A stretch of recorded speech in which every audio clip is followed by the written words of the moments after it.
faktor kemenangan saya sudah tentu konsistensi saya sebagai pemimpin di sini. Terutama sekali saya dah menjadi ahli parlimen sekarang dah 3 penggal.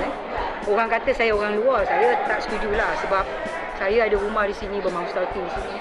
Tapi perjuangan saya di Pengerang ni bukan untuk mencari kekayaan.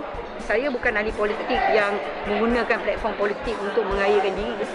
Bagi saya, perjuangan saya adalah rakyat di Pengerang dan mereka perlu diberikan bantuan dan diberikan pertolongan. Dan bagi saya, objektif saya pada kali ini dengan kemenangan ini adalah untuk memfokus kepada generasi kedua, pastinya generasi anak muda.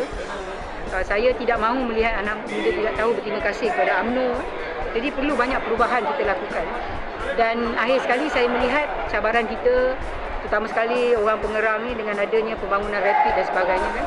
Kalau orang di kawasan luar bandar tidak berfikiran terbuka untuk menerima perubahan dan tidak mewujudkan pendidikan dan latihan pada diri sendiri, mereka tidak akan berjawab.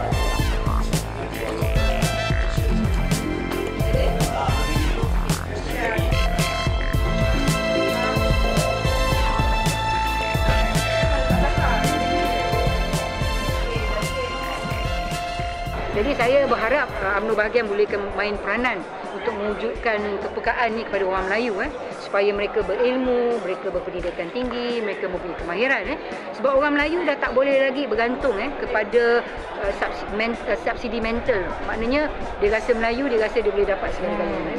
Orang Melayu perlu mempunyai satu semangat supaya mereka mesti mengupayakan diri mereka. Saya tak setuju kalau adanya projek rapid yang menjadi fokus adalah pengambilan pekerja asing. Saya memang cukup membantah di mana pekerja asing diberikan kerja walaupun kerja itu boleh dilaksanakan oleh orang tempatan.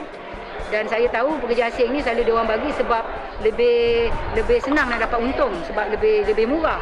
Saya bayar cukai dan sebagainya. Jadi bagi saya nak mewujudkan mentaliti keupayaan bagi masyarakat Pengerang bahawa kalau adanya projek rapid, orang tempatan perlu diutamakan. Orang tempatan perlu mempunyai kemahiran.